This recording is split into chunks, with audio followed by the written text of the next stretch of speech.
Hello everyone, I'm John Evans. Welcome to another episode of One on One. The city of Wilmington just celebrated its 279th birthday. Records show that no one has served as the city's mayor for a longer period of time than Bill Saffo. He's now in his 13th year as the mayor of this city. He's the son of Greek immigrants, born and raised in Wilmington. He went to UNCW and graduated with a political science degree. Says he's always been intrigued by politics and actually got his first taste of it years before he ever ran for office.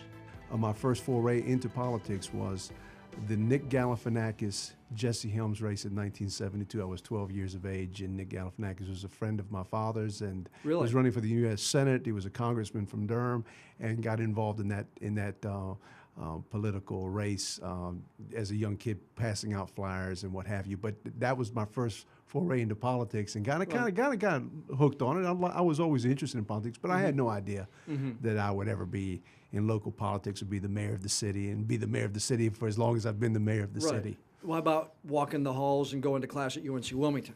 At UNC Wilmington was a little bit different. I got into political science. It was a field that I wanted to kind of study. I was thinking about getting into some sort of to manage campaigns, be involved in campaigns in some way, shape, or form, and had some really dynamic professors there. It was a much smaller campus, as you well know, and got to know a lot of the professors. Professors were teaching me at the time, and had some great opportunities to talk to guys like Lee Johnson that actually worked on the Hill, Earl Sheridan, who was my political philosophy professor that ended up being my mayor pro tem for the city of Wilmington, and just has a good group of people there, and just continued to, love politics, and was always engaged in it. I had an uncle, Uncle Louis Tripodis, that was very passionate about politics. I mean, knew the almanac of politics. He could tell me every congressman from every district, how they voted, where they were from, how much they won by. And that's before the internet. And this was a fellow that immigrated from Greece in 1947 and just had a love and passion for politics and kind of instilled it in me and my brothers. They also have a passion for politics, and we were always, as a family, always talking about politics and political issues. But I obviously went into business and got into real estate business.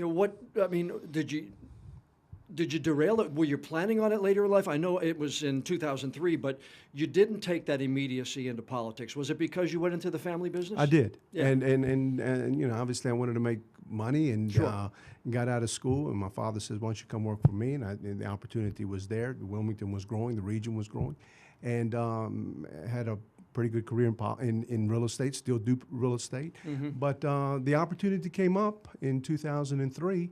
And what really kind of spurred me was really the debacle of what happened with PPD. There was a vote about 1996 about bringing PPD, building them a new headquarters there where the parking deck was, and that was unfortunately voted down, and PPD left downtown, and downtown really suffered for about 10 years there. I didn't think there would be another opportunity to bring PPD, but I felt that kind of left a sour taste in my mouth. I felt that I could be part of, be useful at least. I thought that I would throw my head in the ring and see what happens. And ended up getting elected with a good group of people. Spence Broadhurst was the mayor at the time, myself, Jim Quinn, Lethea Hankins, and lo and behold, Lethea Hankins, boy, was she a dear person. She really was. Oh, I miss her. She really was. And so we got elected, and Fred Usherman picked up the phone, called Mayor Broadhurst at the time, said, "I'm interested in coming back downtown, and I want to do a deal, and let's see what we can do." And obviously, and he owned the property where the convention center was. Convention center is now, and we ended up working out a deal where he sold the property to the city at what he paid for it, and gave us the opportunity to build the convention center at that location, made the commitment to build this brand new spanking building downtown and bring a lot of employees down there. We made a significant amount of public improvements that we said needed to be done, and worked it out. And lo and behold, the rest is history, and kind of started the catalyst for the redevelopment process for downtown Wilmington. Even when you joined council in 2003, it was 3 years before Spence Broadhurst left. Was the mayor's position even something that was in your mind at that point in time? I guess everybody who runs for council would like to be mayor, but was it a goal? Had you set yourself a chance? No, I was just wanted to be useful. I wanted to be part of a team of people that got things done. That was my goal. I said it during the campaign process. That I just wanted to be part of a group of people that got things done. I thought there was so many things that we were fighting about, and it seemed like things weren't getting done. And I just felt that I could do better than that. I could be part of that process, and just got with a good group of elected officials, and we just started working together and started making things happen. And I'm proud of that. And in '06. When how did you find out that Spence was going to leave and decide that, yeah, I'd like for you, my fellow council members, to appoint me? Can you take me back to that? Well, Spence had called each individual council member and said, I'm going to be taking a job in Greensboro. This is a tough decision for me and my family, but I've made the commitment to move on to Greensboro and take this job. My term was ending at about the same time that his term was going to end. So the idea was that I would be the person that I could take that, since my term and his term ended about the same time, go ahead and let's appoint Bill, and then Bill can make a decision whether he wants to continue to run as mayor or do something else. And so the council voted on it and said I would take over Spence's position, and I did take over Spence's position, of course, and then I ran for re-election, and I won. What was the biggest difference? I mean, was there a point where you went, whoa, this is different being a council member and the mayor? There it is. And what was that first awakening, if you remember? Or was there one? I think the first awakening was when we started having the sewer spills. We had a significant sewer issue here in the community, as you well know. Yeah. And it started falling apart. And the outrage from the community, I was a spokesperson for the city of Wilmington. I was the leader of the group, and people wanted action. And trying to put the team together of, first of all, identifying what the problem was, which it took us some time, trying to work with the county because it was a system that both the city and the county were using, and trying to get them involved into the process of putting money into this system that was literally falling apart. Yeah.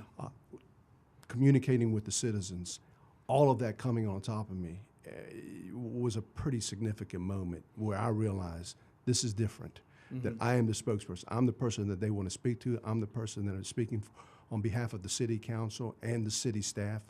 And it's a pretty tough position to be in, and it's that's what you get elected to do, is make tough decisions. But that was a moment I could feel as the mayor of the city. I had a voice. I had to tell the people what we were going to do, and how we were going to do it, and what it was going to cost. It also created the impetus to create the Public Utility Authority, because we couldn't come to an agreement per se as to how we were going to fix this system, because it was going to cost a heck of a lot of money. And so there was a discussion about starting this process, about creating this authority that would focus 100% of their attention on fixing the sewer system, as well as raising the funding necessary to get it done, because it was going to be millions and millions of dollars, as we have seen in the last decade. And to borrow Mr. Truman's phrase, the buck then stopped with you. It didn't stop with anybody else. I mean, you couldn't say, oh, Mr. Broadhurst, don't look at me, I'm just one of seven. That's but correct. It stopped with you starting at that point. That's correct. And I think the citizens responded to that it was my responsibility. It was our responsibility, and I was going to fix the system, and then I was committed to doing that. But I also wanted to make sure that we had transparency in the process, for the citizens to understand what we were going through, how we were going through it, and making certain that all of the engineering reports that we were receiving, that the community would receive too. I would go out to the neighborhoods. I would go anywhere people wanted me to go, to speak to people, to explain to them the process that we were going to go through to make this happen and to fix the system and get the estuaries cleaned up and what have you. But it was baptism by fire, as I would say, and everybody should have to go through it once. But I went through it for several years there. Baptism by water, more than by water, by sewer, by sewer. Wilmington is 279 years old, and there's a list of mayors. But when the history is written, you are the longest-serving mayor the city has ever had. When you look at that, do you take time and sit back and say, yeah, maybe Saffo was going to go down in the annals of Wilmington history, or are you not done yet? First of all, it gives me chill bumps just to even think that I've been the longest-serving mayor of a city that is 279 years of age. I had no idea I was the longest-serving. I thought there would have been other mayors that had served longer than me. I didn't set out for this to be my goal. Right. It just so happened that there was a lot of different projects along the way that I wanted to see get done. And, the sewer system, then getting into the convention center, then going through the process of the convention center hotel, then the Water Street deck. I knew that there had to be a certain amount of consistency and continuity amongst council members and the mayor's office to get these things completed. Because people change, elected people come into the process and they may have different mindsets. They may want to take the council in a different direction, or a group of elected citizens. But I felt that we had a team of people there it was kind of unusual, John, because there was a group of council members that stuck together for about 8 years that there was really no movement within the council or the mayor's office. So it was a group of us, of 8 of us, and we were kind of singing from the same hymn book, and we were working together, and so we were able to accomplish a lot. What the future holds, who knows? Because Right. life is unpredictable, Yeah, and you sometimes you set goals for yourself, and those goals, something happens, and you change course or change direction, or something happens in your life, your business life, whatever the case may be. But I've enjoyed being the mayor of the city. I've enjoyed seeing things get done. I've enjoyed being the mayor of the city where I was born and raised. I always have had thoughts and ideas of what the community should look like. I traveled a lot as a kid, going around the country, and seeing different cities and different things that happen in different parts of the country, and I thought that some things that we should be doing and getting done here that I've been part of that have been good. What's the toughest part been? Has there been a difficulty? Has it been an impact on your life, your personal life, family life? Sure. It's when you're the mayor of the city, you're everybody's neighbor, and everybody that has some issue that is going on in their neighborhood or their business or in their lives that they want to reach out and talk to you about, you empathize with them. It does take a lot to do the job. The community is growing. The needs and wants of the community are growing, and the leadership in different aspects from public safety to parks and rec to economic development to social issues that we contend with are enormous. And people want the mayor to be there, and they want you to be a spokesperson for their causes or help be a spokesperson for their causes, but also be part of the solution to what they're trying to get done and help. So it does take an enormous toll on your personal life. It does take a toll on your business life. You're serving the public. Sure. I mean, it's public service. And the commitment that you're making when you're putting your name out there to be elected is, I'm willing to make this commitment no matter what. And it does take a toll. Do you ever get used to the request? Do you ever get used to the amount of hours you put in? Do you ever get used to people questioning your judgment? Do you ever get used to, on social media, people talking about you here and you there? Did you ever get used to all that? The thing that was the most unusual thing when you're first elected, or you're in an elected position, is when you turn on the radio, or if there's somebody talking about you or writing a letter to the editor that you don't know, that has made some kind of comment that you don't think is fair. And that's kind of, you're like, wow. Yeah. I mean, wait a minute, what did I do? I'm here, giving my time and my energy to be part of a process to help get things done, and I'm being criticized. And that, it takes a little bit getting used to. And no matter what elected official it is, I can tell you that we all want to be liked, and Sure. we all want to be loved, and we are trying to do the best for our community.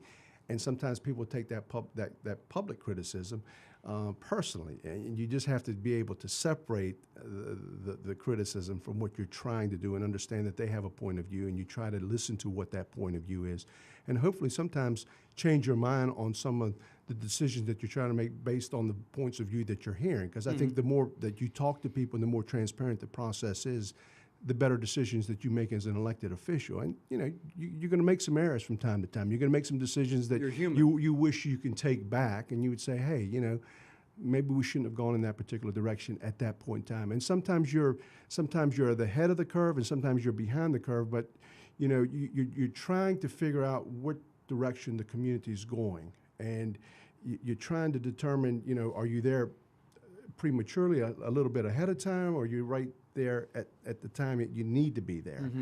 And sometimes that's a little bit difficult from time to time. What has social media meant? Has it made it tougher? Has it made it easier to communicate with people? It's made it easier to communicate with people, but it's also made it much more difficult somehow to get the facts out, because everybody has their own opinion, and sometimes opinions turn into facts. And as Daniel Patrick Moynihan used to say, is you're entitled to your opinions, but you're not entitled to your own facts. And sometimes facts go out the window. And in this environment that we find ourselves in today, facts seem to be going out the window, and it's more of the opinion that I have is the facts that I have. Right. And you know, you have to try to, when you get in there and you start looking at all the social media platforms and what people are saying, people coalesce around the positions they think they want to be in, right, and the social groups they want to contend with. I read a book by the name of, from Bill Bishop, who's a professor of political science at University of Texas, called The Big Sort, where it shows that America has sorted itself. And even though we're more diverse as a nation, we also have become more isolated. We're kind of moving into communities that kind of fit more of our voting patterns. Yeah. You know, I can almost drive down a neighborhood and can tell personally what kind of vehicle somebody's driving is probably the way how they're going to vote. I mean, interesting. And you can start seeing even in congressional districts and even in presidential elections where you see counties that are going by more than 40% for one candidate or the other, where in 1976 you may have had maybe 20% of the counties that voted for one or the other presidential candidates by 20 points or more. Now you're finding almost over 50% of the counties of the United States are voting for one or the other candidate, but sometimes over 40%. So right, we are definitely have sorted ourselves into different types of communities. And I think the difficulty for elected officials moving forward is to try to have this discussion and debates and conversations amongst the community about the things that the community wants and trying to coalesce support around those decisions. I think it's easier at the local level because, you know, things that people want to see get done here, and they expect their local elected leaders to get them done, as opposed to dealing with it at the state level and in Congress. You are a second generation Greek immigrant. I'm a third generation immigrant. My grandmother came over here, Ellis Island, Statue of Liberty. When you look back at that generation, those who came here, your parents, my grandmother, do you think they were a stronger generation than we are in many ways? Interesting question. I think my grandmother's generation was just so much stronger than my generation and the generations past. I have to agree with that. I mean, based on what I have heard and what I saw with my own eyes, and of course, I lived that immigrant's journey because my mother immigrated here in 1947 from Greece after the war with her brothers and sisters, and with her brothers and her mother, and my grandfather was here, and the work ethic that they put in to educate their children and put a roof over their head was unbelievable. Yeah, unmatched. These people would work literally 24 hours a day if they needed to. They would sleep in their cafes. A lot of the Greeks that came here opened up restaurants and cafes. They would, like many immigrants today, they would share space where you'd have 2 or 3 people living in a house, 4 people living in a house, whatever the case may be. They would share a car. If it was one car that was being shared by maybe 2 families, like my family did. So there was a lot of sacrifices that were made for my generation, right, to go off to school, get an education, to live the American dream, and so we're all, this country is built on immigration. Yeah. I hope we finally get an immigration policy at some point in time that we can all support and get around and be proud of. But it's what's made this country great, and I'm a beneficiary of that work ethic and of that journey. What was it like around the Saffo household growing up? What did you like to do? What did the family do? I know Dad was a businessman. Yeah. But what was it like for you and your brothers? Well, it's interesting because I'm bilingual, and my first language was Greek. I had Greek grandparents I had in the house that spoke nothing but Greek, so they spoke Greek to me, and that was my first language. And there was a lot of Greek food.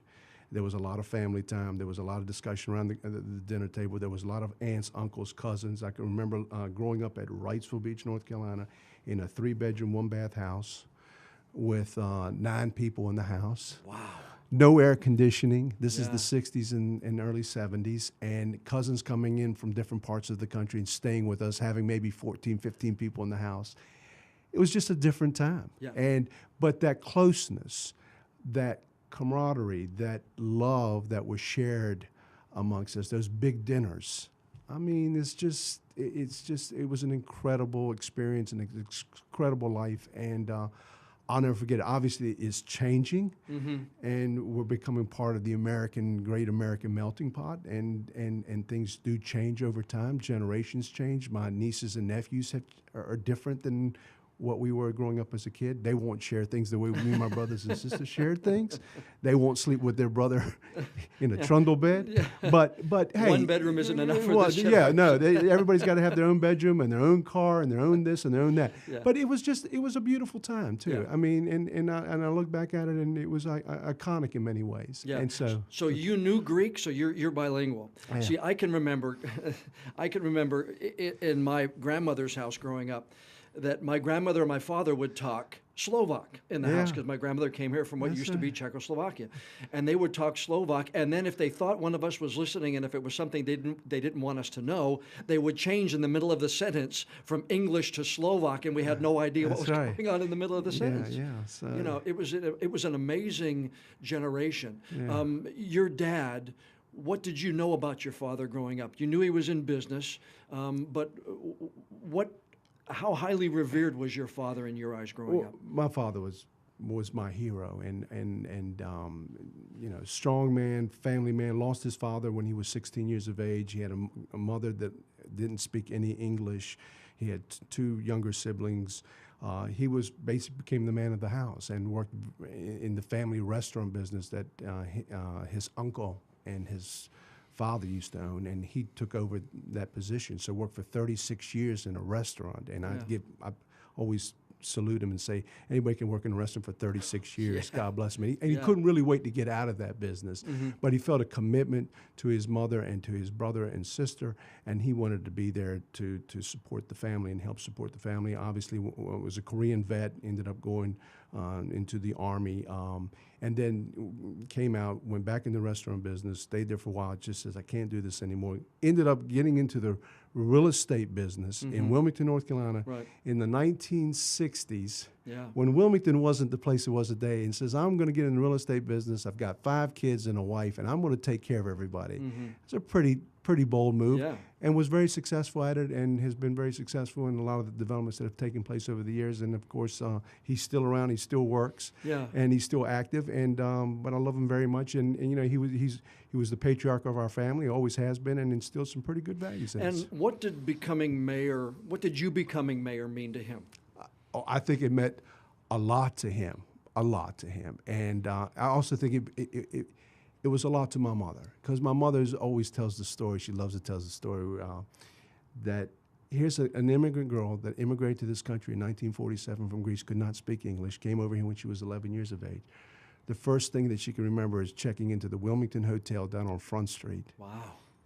And she tells me the story that when I was born in 1960, the first place that drove me down was Front Street. Really? And then she stops and she thinks to herself, I'm a girl that immigrated to this country in 1947, and my son is the mayor of one of the most popular cities in the country. Sure. And she's very proud of that. And they're both very proud of it. And you know, it's just a quintessential American dream. And you know, I'm lucky enough to have both my parents here, and we're able to see that. And I think they've also been proud of the things that we've been able to accomplish in the community. Francis Weller often tells the story of your talents on the football field and playing sports growing up. What did you like? Did you like sports? What did you do as a child? I loved sports. I loved basketball, but I wasn't as good at it as a lot of other guys were. And so my field was football. Right. And I played football. I figured I could hit somebody out there. I could physically tackle somebody. But we had a very good football team too. So we had some really good players on our football team. I think out of the 22 guys on our football team, 11 of them got Division I scholarships. We had a very good football team, and learned a lot from a guy named Ray Durham, who was the football coach here for many years. Ended up going to Jacksonville, winning a state championship, and instilled a lot of great values in me: never give up, no matter what, just tough as nails. And he was a tough coach, but he expected a lot out of his players. And you gave him whatever you had inside of you. And one thing he always taught us was don't quit. Whatever you start, whatever you begin, finish it.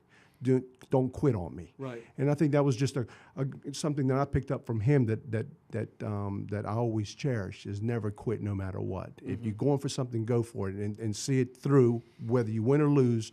Leave it on the field. And UNCW was your choice. Why? I actually wanted to go to the University of Hawaii. Really? Well, you couldn't get Well, further away from North what happened Carolina. was I had a friend of mine, that says, let's go to the University of Hawaii. I said, what the heck? That's not a bad idea. What the heck? We can go live in Waikiki. We can go surfing every single day, whatever. But I don't think my father was going to pay for me to go to Hawaii since he's never been to Hawaii. So I ended up UNCW, and I got one of the best education university. It was at the time I went to school there in the early '80s. It was only about 6,000 students there. A very small campus.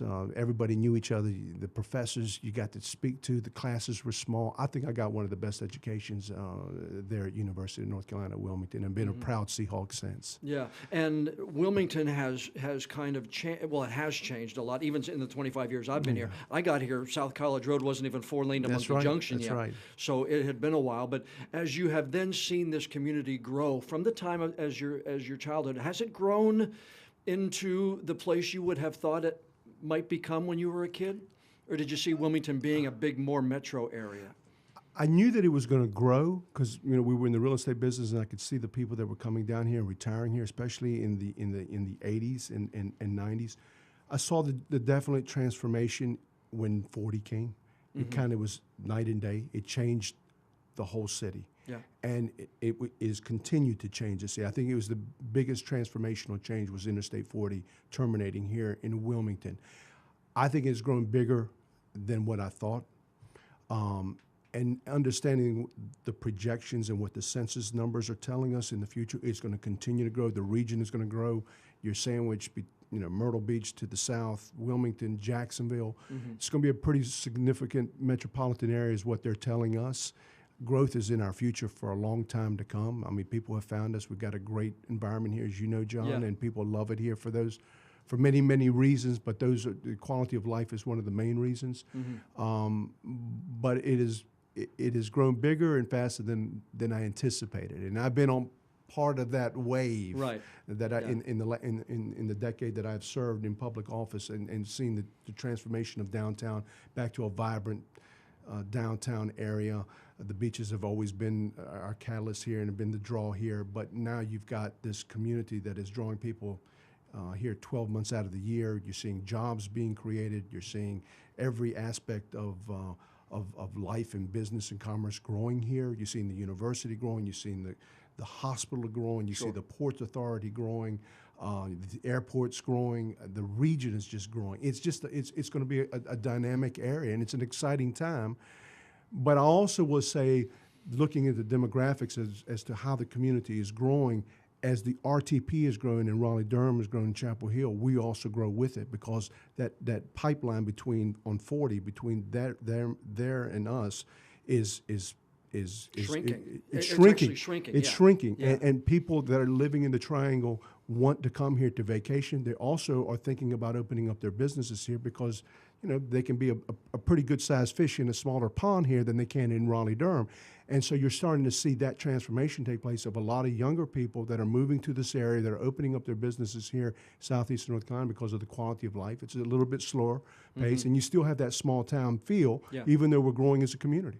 When did you go and become Bill rather than your given first name, and why? I've read a lot about this, but I want to hear. I want to hear from your mouth. Well, my given legal name is Vasilios, right? Who I'm named after my grandfather. In Greek tradition, as in most ethnic families, you're named after the paternal grandfather is the first son that is named after him. So I was Vasilios. Going through school in the 1960s in Wilmington, North Carolina, and being called Vasilios was a pretty tough thing because you can imagine. Sure. We talk about bullying today, Yeah. but bullying with the name Vasilios was a pretty tough name. And so then I your was middle calling- name is Avgerinos. Yeah, Is so- Avgerinos, which is another tough name. So I have the teacher pronouncing my name in class. Is there a va-vi, va-vu? Well, how do you pronounce your name, son? And what's your middle name, son? And everybody turned around looking at me. Yeah. So they gave me the name Billy. Yeah. And then I dropped the Y at some point in time as I got older. Yeah. And so I ended up with Bill Saffo. Anybody still call you Vasilios? I do have people call me Vasilios. I sure do. I have a few people call me Vasilios. My mother still calls me Vasilios. I still have some people that when I hear the name Billy, I know that those people, there's probably somebody that I know in middle school or high school that yells my name from across from somewhere and says, wait a minute, that's somebody that knows me from way back when. Right. And then, of course, Bill. Yeah. You know members of the Evans family. You know my wife, Sheila. Sure. But I think the favorite in the Evans family with you is my daughter, Abby. I love Abby. You and Abby, for those of you who don't know Abby, she's our youngest, and she's in Houston getting her master's in teaching. But you and her are buddies. We are buddies. And I think a lot of your daughter, Abby. In fact, I think she ought to go into politics because I think she would be a tremendous politician, and I think she would be very good at it. Yeah. But she's an accomplished young woman. Yeah. And when I first met her, I mean, her smile radiates, and she's Yeah. got the personality, John. Yeah, she got that from her mother. Yeah, she got that from her mom, Yeah. but she got some of it from you. But she's Yeah. got a tremendous personality, great spirit, and she's a great kid, and we're proud of her. Yeah, you met her downtown at an event where you actually were able to give her an award, and she still speaks about that. But I mean, you know, Sheila talks about you. You're always asking how Abby is, and that's one of the things that my wife. Well, really, you know, and when you had the hurricane down in Houston, I know she was down there in Houston Yeah. Yeah. and teaching and everything. It was like, wow, I hope Abby's okay. She did very, very well. Yeah. A couple of issues. Gen X. Do you trust Chemours? No, I do not trust Chemours, and the reason I don't, for them to come down here and to tell us that they have been putting this stuff in the river since the 1980s, and just saying, well, it would just happen to be a byproduct. I just thought that was pretty cavalier. And you know, we're sitting over here. They got a permit to make this byproduct. They were told very clearly, do not put this stuff into the river. And here they are telling us they're putting it into the river through another process. I thought that was just awful. And you know, we don't want to see 500 jobs go away. I know that they employ a lot of people in that part of the state, but I just thought it was wrong. They have their track record, DuPont's track record, especially up around Parkersburg, West Virginia, is awful. Knowing more about the process where the chemical company is self-regulating itself because those are federal laws. When I started to ask the question is, how much of this stuff is into the river? How long has it been going into the river? For how many years? Well, we have to get that through the company. They have the records, and then you have to go through a whole process because they're concerned about some of their rights that they have in regards to their product development. I just thought was wrong, and that system needs to be fixed at the federal level. How long is it going to take? It's going to take some time because let's not forget it. Corporate America runs a lot of things up there, and the only way it can be changed is through the elected bodies, people going to the polls demanding that their congressmen and their senators at the federal level change the law.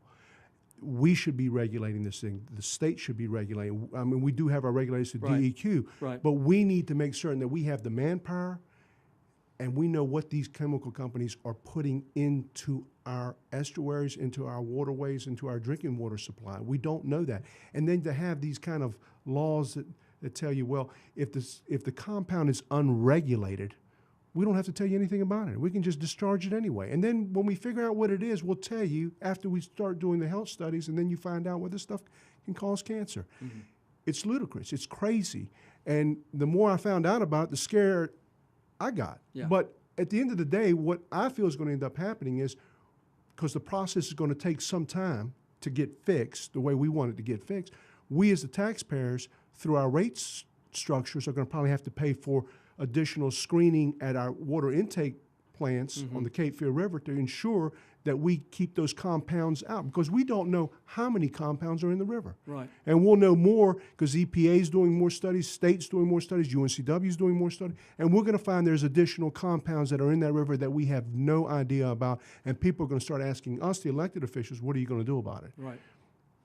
Will we ever have a baseball park for minor league baseball in this city? Yes. I believe deep in my heart that we will have a baseball park at some point in time. When, how it will be structured, I don't know. But I do know this, that when Major League Baseball through Mandalay did their demographic study, did their financial studies for the city to determine if baseball was good for Wilmington, the numbers are there to support minor league baseball. The issue is going to be is who's going to build the stadium and how is it going to be financed. I know we've had a lot of discussion. A lot of people say, I would support it if it was privately done. Mm-hmm. And there's some private donors around the country that have built baseball stadiums for their community. I think you'll see a combination of a private-public partnership at some point in time that will take place. Atlanta Braves still want to be here. Yeah. Baseball still wants to be here. The issue will be, how do you structure it? I thought we had the best deal because it was on the river, and I thought it would be an iconic ballpark, but the citizens obviously didn't agree with me on that position. But hey, I think it will eventually happen one day. Do you think there will be another bridge between Wilmington and Brunswick County? Yes, it needs to be, and has to be. And I know that those studies are ongoing. It's going to be $1 billion. Yeah, but I know deal. the studies are there, but it's, again, somebody's got to cough up the money to pay for something like that. Well, remember, anything that's over $500 million in expenditure on a transportation project in the state of North Carolina will probably have to be a toll bridge. Mm-hmm. There's no doubt about it. Right. It will be tolled when it happens. It's going to happen. You can't have the population growth that we're having in New Hanover County as well as Brunswick County without having another bridge. The bridge, the Memorial Bridge, even if you have the second bridge down in this location, is still going to be looking at numbers of 70-some thousand cars per day. Mm-hmm. It can handle that. Without the bridge, it's going to be approaching almost 100,000 cars a day. That's where we're not going to be able to handle, and it's going to back up traffic on both sides of the river. When we have traffic accidents, if we have the bridge that has to go up because of a ship that comes through, you can see the traffic back up. It's an issue that we always talk about every morning on our traffic reports as to what's going on at the bridge. And so that other bridge is going to happen at some point in time. Why are you so popular when people go to vote? That people don't want to run against you, that when they do run, you've been elected with large majorities. Why are you so popular as the mayor of this city? I don't know. I will tell you that I love the job. I'm passionate about the community. I want to see the community do well, and I think that I espouse that because I think that Wilmington can always do better. I try to listen to everybody's point of view because I think that is very important. And believe me, I've changed my position on things based on those points of views that people will share with me from time to time. And I try to be fair and equitable. And even though if I may disagree with somebody or somebody disagrees with me, I try to do it in a way that they respect me and I respect them. Mm-hmm. That we may have a disagreement of an opinion, but that doesn't mean that I don't like you. I always say, I came from a big Greek family, and we didn't agree with everything that everybody did, and you had a lot of fights and disagreements, but at the end of the day, you still loved each other. And that's the way I kind of live my life. I try to say, hey, it's nothing personal. If I don't believe in a particular position, I'm going to go this particular way. But, hey, if you bring me something that I think I can change my opinion on or insert something into the policy that I think will benefit what you just said, I'm going to try to do that if I think it's right. A lot of people have asked me what's my favorite story that I've done or something like that. Do you remember your toughest day as mayor in the city of Wilmington? Oof. I know it would be difficult, or what constitutes a tough day when you're mayor? Budget time, stuff like that, when you're dealing with people's lives on budget lines? Or if you do know what the toughest day was? I think when you're having, I had to call a father whose son was killed, a police officer that was killed here on Shipyard Boulevard in pursuit of a suspect, and I had to call him out of town and tell him that sorry for his loss. So that was tough. Or talking to mothers that have lost their kids in gun violence, and seeing abject poverty and some of the conditions that people live in, and it affects you. I mean, I've been raised. I've been blessed in the way I was raised, and just seeing what some people have to deal with day in and day out in their life, it affects you. Because when you're the mayor, you see the whole city, and you see all aspects of that city, and you see good things and you see tough things. And when you're seeing young people that have been hurt or killed, or have had to visit somebody in the hospital that got wounded from a gun shooting or what have you, I went to visit the mother that lost her daughter. About a year ago, it was a domestic issue where the boyfriend of the husband ended up killing the wife and the daughter and tried to kill the little boy, and visiting that family was just it's a tough thing emotionally. It gets to you, because you feel for these people and you just want to reach out and just see what you can do to help them. Mm-hmm. And those are tough days for me. As a mayor, when you have to deal with that, or when you hear about a school shooting like we've seen in Florida, and you know that it could happen anywhere, it could happen in your community, at any something could happen here that could reflect that, and you would hope to God it doesn't happen, but you have to be prepared that it might happen because mm-hmm. This is where we are today. Tomorrow going to be better than today? Always tomorrow is better than the day. I've heard you say that over the last 13 or 14 years since you became a council member and then mayor.